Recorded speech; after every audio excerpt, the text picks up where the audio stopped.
அதற்கான காரணம் என்ன? இமாம்கள் 4 காரணங்களை எழுதுவார்கள். முதலில் பெருமானார் ஸல்லல்லாஹு அலைஹி வஸல்லம் அவர்களுக்கு ஆறுதல் சொல்லும் வண்ணமாக அல்லாஹ் ரப்பல் ஆலமீன் இந்த மிஅராஜுடைய பயணத்தை தயார் செய்தான். என்ன ஆறுதல்? நாயகம் ஸல்லல்லாஹு அலைஹி வஸல்லம் அவர்களை பொத்தி பொத்தி வளர்த்த அபூ தாலிப் அவர்கள் இறந்து விடுகின்றார்கள். அபூ தாலிப் அவர்கள் ஹயாத்தாக இருக்கின்ற வரையிலும் மக்கா நகரிலே பெருமானார் மீது யாரும் கை வைக்க முடியவில்லை. பெருமானார் கிட்ட கூட யாரும் நெருங்க முடியவில்லை.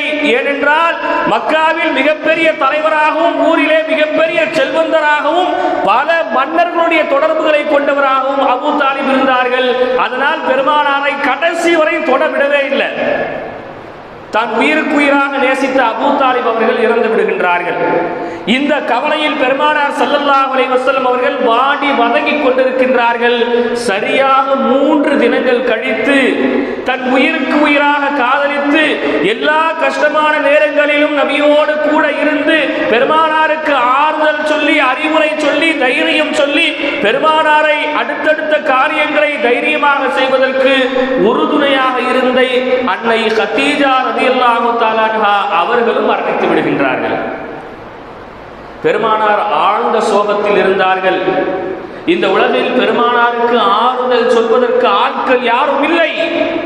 பெருமானாரை கண்டு கொள்வதற்கு யாரும் இல்லாமல் இருந்ததால் அல்லாஹ் முடிவு செய்தான், எனது ஹபீபை நான் அழைத்து நான் அவருக்கு ஆறுதல் சொல்கின்றேன். என்னை பார்த்தால் என்னுடைய ஹபீப் என்னுடைய நபி நிச்சயமாக ஆறுதல் அடைந்து கொள்வார்கள் என்பதற்காக நபியை ஆறுதல் படுத்துவதற்காக அல்லாஹ் இந்த மிஅராஜுடைய பயணத்தை தயார் செய்தான். முதல் காரணம், ஏன் மிஅராஜ் பயணம் போகணும் ரசூலுல்லாஹ். இரண்டாவது காரணத்தை இமாம்கள் சொல்லி காமிக்கின்றார்கள். படைப்புகள் 4 விதமான படைப்புகள் இருக்கிறது. ஒன்று மாழி, நாரி, நூரி, தீனி. மாழின்னு சொன்னா தண்ணீரால் படைக்கப்பட்ட படைப்புகள், நாரின் சொன்னா நெருப்பால் படைக்கப்பட்ட படைப்புகள், நூரின் சொன்னா ஒளியால் படைக்கப்பட்ட படைப்புகள், தீனின் சொன்னா மண்ணால் படைக்கப்பட்ட படைப்புகள். இந்த விண்ணுலக பயணத்தை அல்லாஹ் ஏற்படுத்துவதற்கான காரணம் இந்த 4 படைப்புகளுக்கும் முஹம்மது நபி ஸல்லல்லாஹு அலைஹி வஸல்லம் அவர்கள் நபி என்பதை உணர்த்துவதற்காக அல்லாஹ் தயார் செய்தான். வெறும் மனுஷங்களுக்கு மட்டும் இல்ல, மலக்குகளுக்கும் ரசூலுல்லாஹ் தான் நபி, ஜின்களுக்கும் ரசூலுல்லாஹ் தான் நபி. மலக்குமார்களை ஒளியால படைச்சா, ஜின்களை நெருப்பால படைச்சா, நிறைய வஸ்துக்களை தண்ணியால் அல்லாஹ் என்ன செஞ்சிருக்கான்? படைச்சிருக்கான். இந்த எல்லா படைப்புக்கும் முஹம்மது ஸல்லல்லாஹு அலைஹி வஸல்லம் அவர்கள் தான் நபி என்பதை உணர்த்துவதற்காக அல்லாஹ் இந்த மிஅராஜுடைய பயணத்தை தயார் செய்கின்றான். மூன்றாவது